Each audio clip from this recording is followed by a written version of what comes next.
welcome back everyone for some more Phoenix Wright, Trials and Tribulations. And we are going to continue on with the case against escaped convict Terry Falls. Last time we heard Detective Gumshoe give us a briefing of what's going on in this case.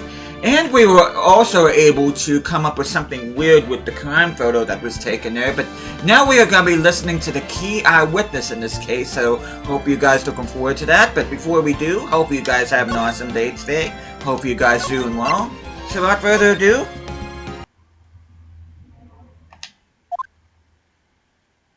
what Mr. Edgeworth said kind of worries me. What does he mean by the brutal truth?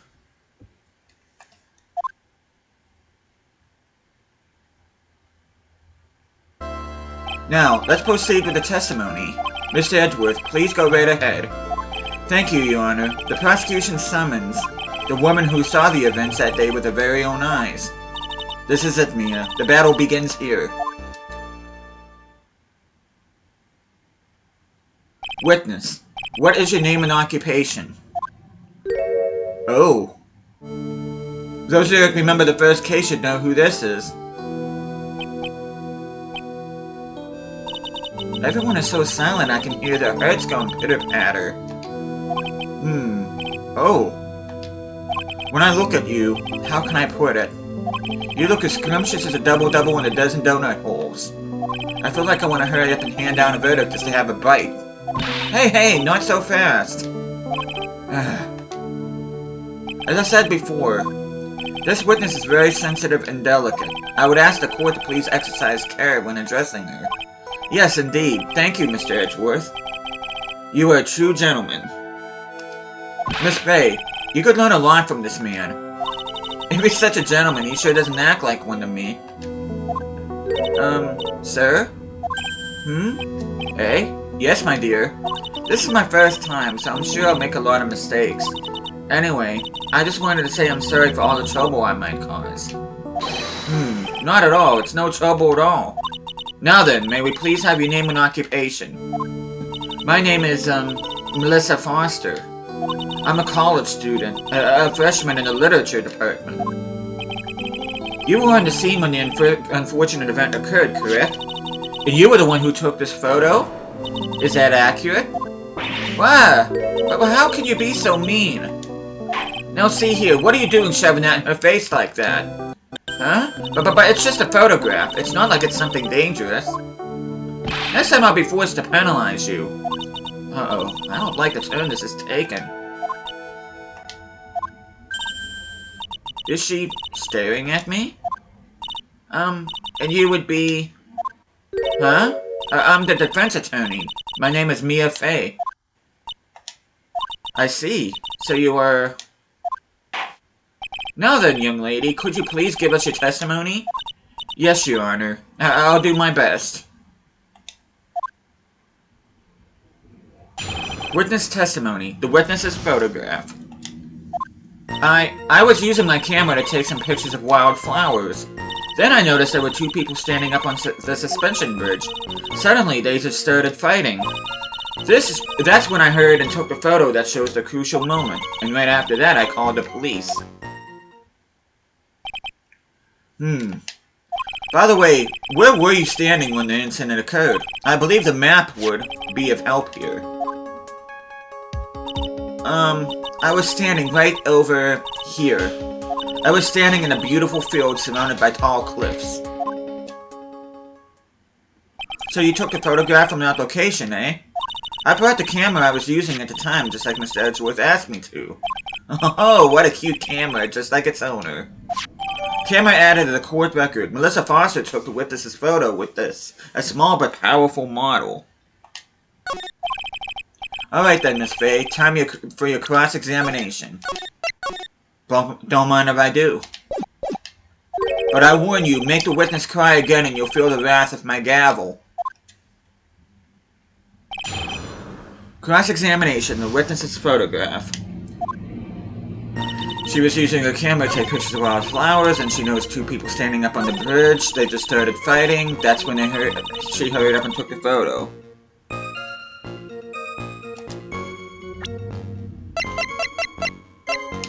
Objection! Witness. When you said you took a photo of the crucial moment, is this what you meant? All I can see in this photo are two people facing each other. You testified that you saw two of them starting to fight.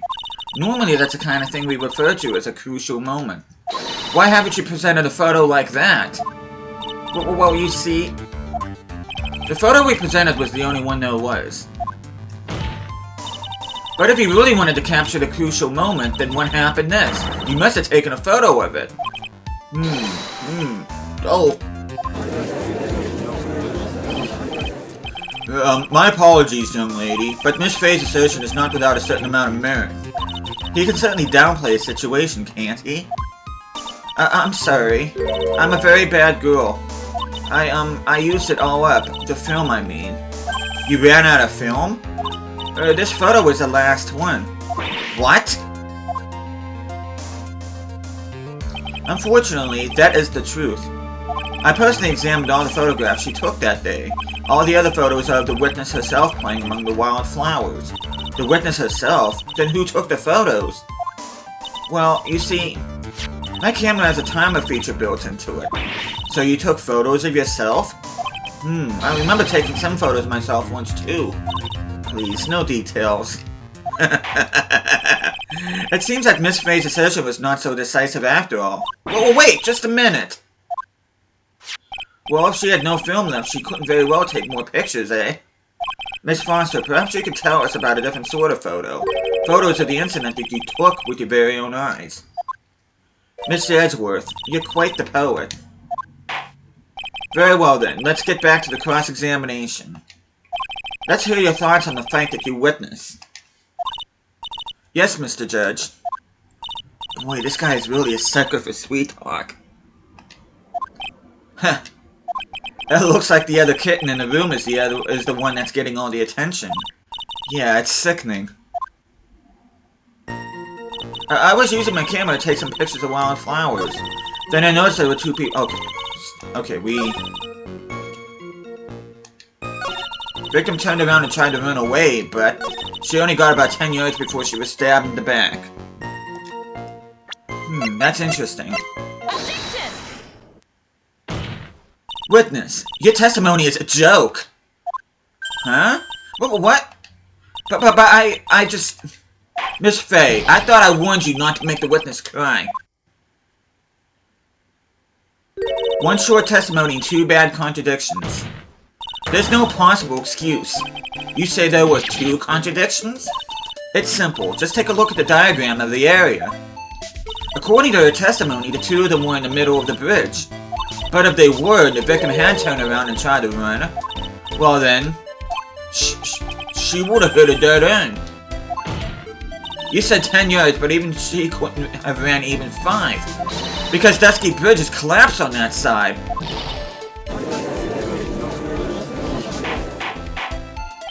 What does all this mean? It's very simple, Your Honor. This charming little witness told a charming little lie. That's all there is to it. This beautiful young lady has been lying to the court? Just a moment, Your Honor. Mr. Edgeworth. Your Honor, allow me to personally apologize for the confusion. What do you mean? There's one major mistake in this diagram. What did you say? What are you referring to? It's all because this diagram was made after the incident occurred. It's a very old bridge. We couldn't find any official blueprints of it. So you're saying? I'm saying that even though this bridge is currently in disrepair, there's no evidence that can prove that the bridge was broken during the incident. That's ridiculous. You can't actually tell the condition of the bridge from this photo. I apologize to the court for not being more clear when I presented the evidence. Huh. That guy is good. Huh? What do you mean? He planned it from the beginning. He's a genius, alright. That diagram of the bridge was an insurance policy. What? That coward! Well, Miss Faye, it seems you once again made a reckless accusation. I'm so sorry. I should have been more careful myself. No, it wasn't your fault at all. Now then, shall we go on with the trial? I'd like to establish once and for all what it was that the witness actually saw. Indeed. Alright, young lady. May I ask you to please proceed with your testimony? But it's so hard to go on. We're on your side, Miss Foster. There's no need to worry. Just tell us what you saw. Yes, sir. Witness testimony. Running from the crime. After he stabbed her in the back, he quickly picked her up in his arms. Then he carried her over to the car. I suppose that was the only way he could make sure the body stayed hidden. He couldn't just leave the body on top of the bridge. Oh, I'm sorry. I'm only supposed to talk about what I saw. Witnessing such violence must have been difficult. Yes, sir. I'm still shaken up. Oh, shut up. If he accepts his testimony as it is, we're finished. Don't say that. Oh, well. Maybe I'll stop off at my favorite cafe on the way home. They make a really great mocha latte. This trial isn't over yet. Huh. That's what I like to hear. Alright, Miss Faye, your cross-examination, if you please.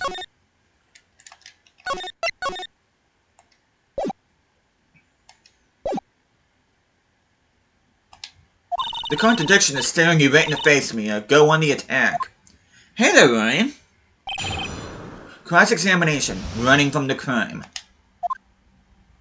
After he stabbed her in the back, he quickly picked her up. Then he carried her over to the car. Suppose that was the only way the body stayed hidden. A killer not wanting his victim to be found. I can understand that. However, the idea of moving the body for that purpose is clearly odd. There was a much easier way to make sure the body wasn't found. Well, what is it? Take another look at the map of the area and you'll see how. There's a river right below the bridge. Earlier, Mr. Edgeworth pointed out something interesting about the river. For those who are not aware, Eagle River is well known for its powerful current. Most bodies that fall in are never recovered. Ah! In the kidnapping case 5 years ago, the victim's body was carried away and never found. If 10 murders were to occur at that same spot above the Eagle River, you can bet your boots that every other killer would have tossed the body in the water. Order! I'm not sure if I care for the way you put that, Miss Faye, but I must admit it does seem odd not to have thrown the body into the river. Oh. Well, Mr. Edgeworth? How sad. Perhaps Miss Faye would do well to try taking a dip in the river herself. After all, you claim to be such an expert in the ways of nature. What are you talking about? My point is that no matter how odd you may find the killer's method of body disposal, the fact is that this is what the killer did. None of your arguments have anything to do with what the witness saw. Quite true. Miss Faye, it seems that your assertion is without merit after all. Objection! But what the witness claims to have seen is totally ridiculous. Objection! Surely you can't deny that the body was found in the trunk of the car. That's certainly consistent with what the witness has told us. Ugh. Please, witness, go on with your testimony. I'll try. All you have to do is tell us only what you saw. Otherwise, the mean lady might yell at you again. Who is he talking about? Alright, I'll do my best. After he stabbed her in the back, he quickly picked her up in his arms. Then he carried her over to the car. The killer broke into the trunk of the stolen car and hid the body there. Which is, I hid the body in there.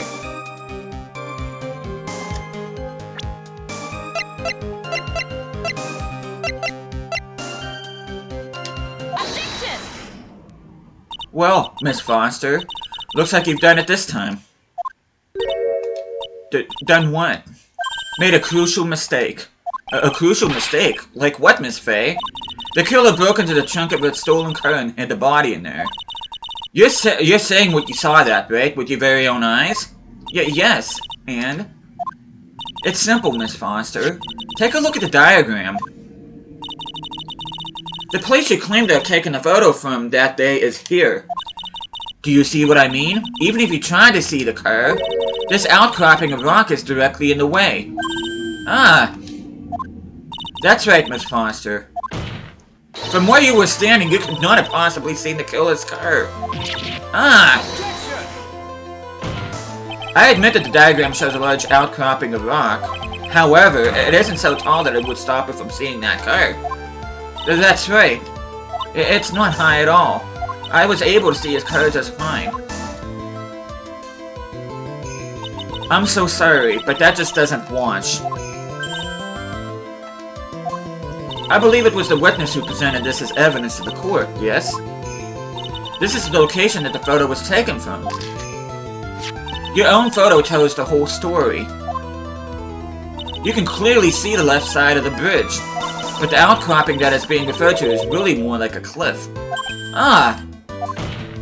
Your view should have been completely cut off by this cliff, but still you claim to have been able to see the killer's car. No! Order in the court. What is the meaning of all this ballyhoo? Your Honor, don't jump to any hasty conclusions. The fact that the escapee fled in a stolen car was reported on the news. After witnessing a murder, I'm sure you can appreciate that the witness is very upset. She must have heard about the stolen car and convinced herself that she saw it.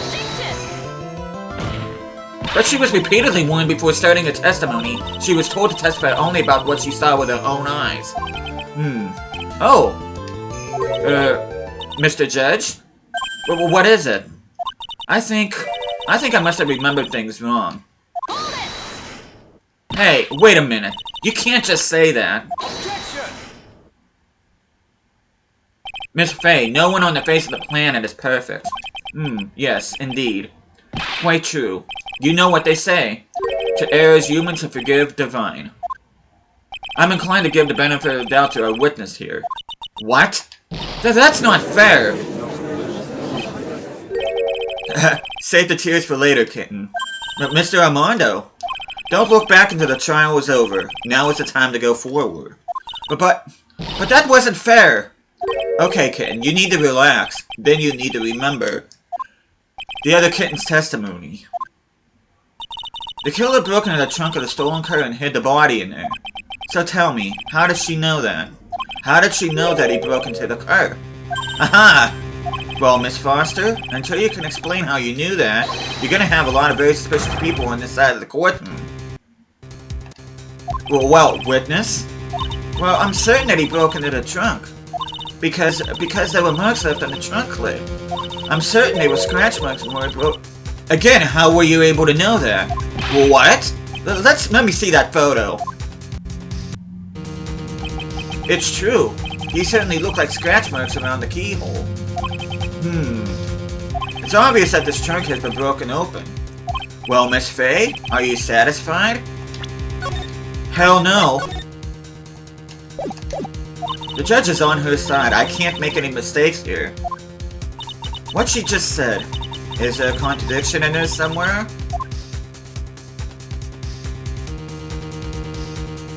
Yeah, it just... I'm sorry, but I thought I got a text, but... No, it doesn't work. Melissa Foster, it looks like you finally betrayed yourself. What? You said you were in the field taking photos of wildflowers, but even so, you knew about the scratches. The question is when? When did you get a chance to see those scratches? Finally. I finally got her. Ha! I'm getting pretty tired of waiting over here. Then perhaps it would be faster if Miss Faye explained herself. Your Honor, there's only one possible explanation. The reason the witness had seen the scratches is that she put the corpse in herself. There's only one way that the witness had the chance to see those scratches. Yes, what is it? Naturally, when she opened the trunk and stuffed the corpse in herself. The person who really hid the body in the trunk of that car was... Melissa Foster. It was you that did it, wasn't it? That's ridiculous. I could never. It was the man in the prison garb. He's the one that... I don't think so, Miss Foster. If Mr. Falls had been the one that put the corpse in the trunk, he would have simply used the car key. There was no need to break it open. But he stole the car. He stole it from a young couple that had been waiting at a red light, which means that the key would have still been in the ignition. Oh, I see. Thank you for telling us about the scratches, Miss Foster. Without that, we never would have uncovered the truth. That it couldn't have been Mr. Falls that put the body in the trunk. No! Preposterous. To even suggest that the witness put the body in there. If that were true, then how do you explain the photo that she took? The corpse could only have been put in the trunk when the incident occurred. And we already know that at the time she was taking photographs. Now's your chance, Mia. Finish this thing. On the contrary, I'm not so certain about that anymore, Mr. Edgeworth. There's no need to think too deeply about it. What I'm saying is the shutter for this may not have been pushed by Miss Foster herself.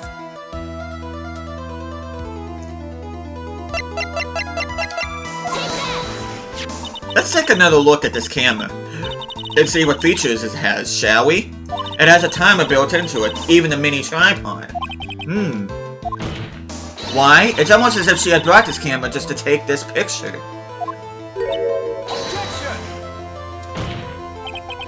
What are you trying to say then, Miss Faye? Oh, hey there, OP Sonic.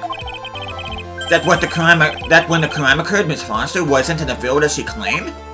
Well, if she really did use the camera's auto timer, then the answer is yes, she was somewhere else.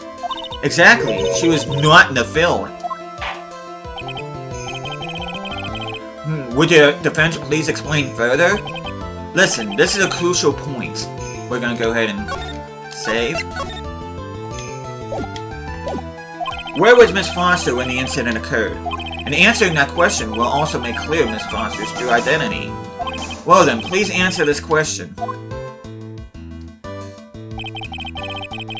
Where was Melissa Foster when the incident on the bridge occurred? Well, she was right here. Naturally, the witness was right here. But that's where the victim, Miss Hawthorne, was standing. Order, order, order! Miss Faye, what on earth? Your Honor, if I may. After parting with the victim on the bridge, the defendant fled by car. But this would mean that there was no time to put the victim in the trunk. In other words, if someone put the body in the trunk, it could only have been before the defendant met the victim. How asinine! Of course Mr. Falls met with the victim. The only person with the opportunity to put the victim in the trunk is the same man that killed her, Terry Falls. You still don't understand, do you, Mr. Edgeworth? By the time the witness's photo was taken, the victim was already dead. The person in the photo was not Valerie Hawthorne. What? I've never heard anything more ridiculous in my entire life. Then who exactly is the victim in this photo? It's obvious, isn't it? It's your own witness. What? It's the only possible explanation. The woman that Mr. Falls met on that bridge that day was not Valerie Hawthorne. It was you, Melissa Foster. But me? Let's remember that it was raining and foggy on the mountain that day. Mr. Falls himself believed that the woman in front of him was Valerie Hawthorne. But the defendant knew Valerie Hawthorne very well. After all, she was the woman whose testimony helped get him convicted. But since then, my client has spent 5 hard years in federal penitentiary. He couldn't remember exactly what she looked like anymore. You're just making this up as you go along. Where's your proof? I've got it all right here. This piece of evidence will blow this case wide open.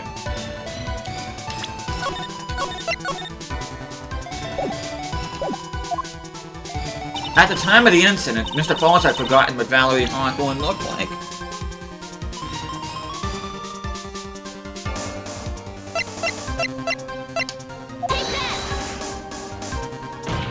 Mr. Falls had forgotten the victim's face.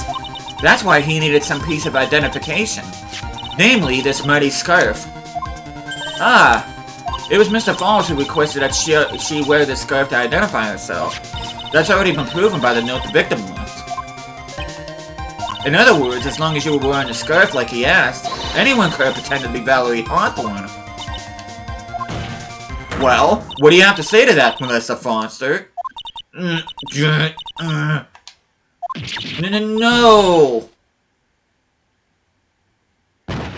Oh god. Again with the theatrics.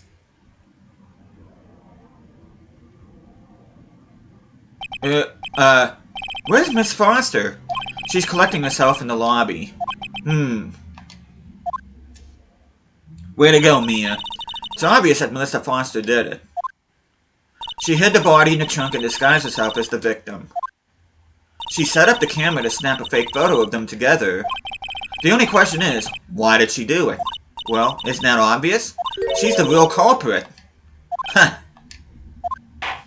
Well, we have to wait for Miss Foster to compose herself before we start again. Until then, this court is in recess. The defense and the prosecution are both to wait in their respective lobbies. Yes, Your Honor. Understood. Very well, this court is in recess. Okay, we're not ready to end this yet. As a matter of fact, I'm going to continue on a little bit more. Because the last part of this case is going to be a lengthy video.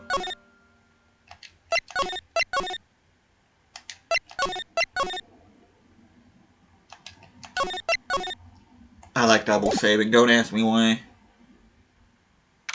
February 16th, 1:14 p.m. District Court, Defendant Lobby number 4. I'm sorry. I want to say thanks. You're really good. You really hooked me up. Thanks. We're almost there. Once I prove that she committed a crime. Yeah, but there's one more big obstacle we've got to get past. Obstacle? Yeah, motive. Why would Melissa Foster kill that policewoman anyway? Motive, huh? Anyway, we're still badly in need of information. Information? Right. What we need the most is info about this Melissa Foster herself.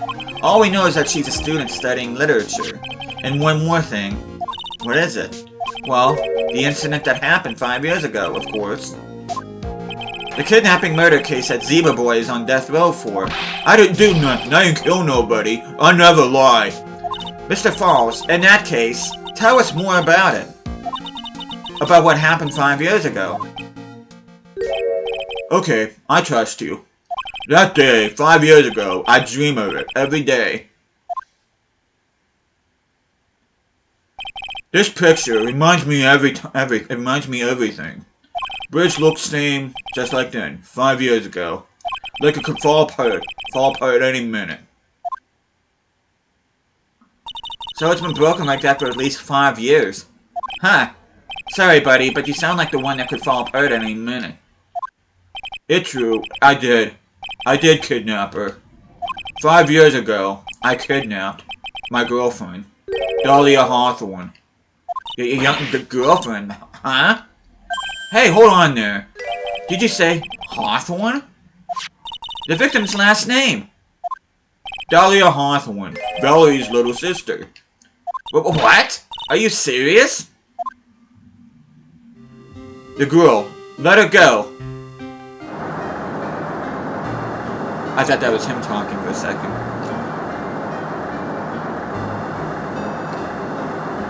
Shut up. Come closer, and I'll kill her.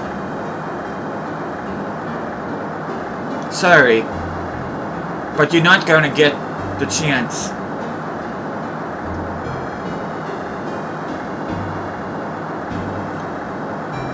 The detective back then was Valerie Hawthorne. At first I thought shooting someone for kidnapping was crossing the line, but if it was to protect her little sister, I can understand why she did it. Wrong. No protect sister. Valerie betrayed me. Betray us. What do you mean she betrayed you? Everything. All lies. All make-believe. Kidnapping, too. A make-believe kidnapping? Dahlia, my girlfriend, my love, my teen angel. Did he actually say my teen angel? He's seen one too many soap operas. I do anything she says, anything Dahlia says. Anything Dahlia says? Well, hold on a minute. What you're saying is that the kidnapping 5 years ago was planned by... Yeah, me and Dahlia. And Valerie, too. Valerie was in on it? Dahlia's family rich. Jewelry business. We get one jewel, that's what we thought. Me and Dahlia wrote kidnap note. We send her dad. Ask for $2 million diamond. Tell him make exchange on Dusty Bridge. We tell him Valerie make transfer because she knew detective. Having a police detective in your pocket is a useful thing, alright? In the end, you were planning on splitting the $2 million 3 ways, huh? Yeah, but that woman...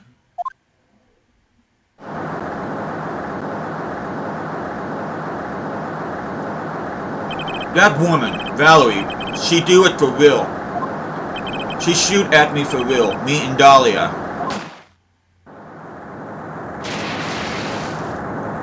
I was shot in arm. Dahlia, she jumped in river.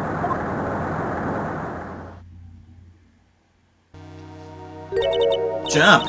You don't mean she jumped on purpose, do you? I couldn't do it. I could never push her. Anyway, I blacked out. Wake up with police all over. And that's when they decided to give you the death sentence. I couldn't believe it. That woman, she betrayed me.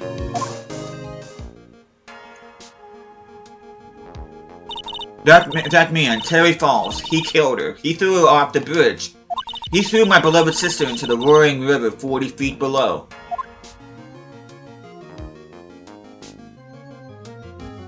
These 5 years, all I wonder is, why? Why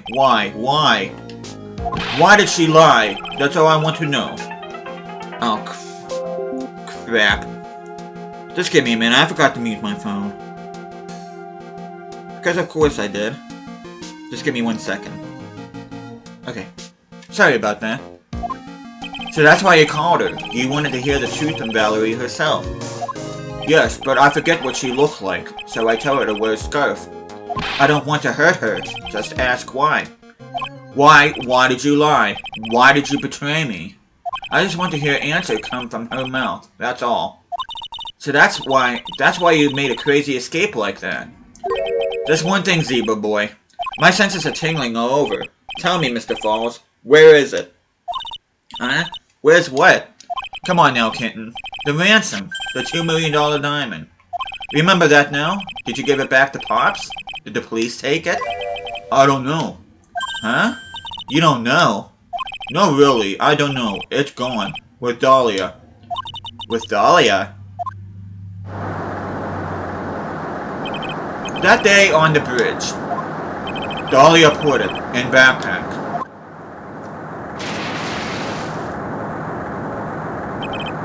Now gone, but Dahlia, gone, forever, into Eagle River.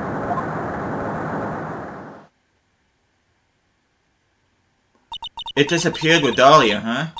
Wait a minute. You can come back in now, we're about ready to go. Mr. Falls, just one more question. When you said with Dahlia, do you mean the diamond is still missing? Along with the body of Dahlia Hawthorne? Never found her. My sweet Dahlia. They never found her. Swallowed by river. Gone. Dahlia, my teen angel. Your teen angel? How old was she anyway?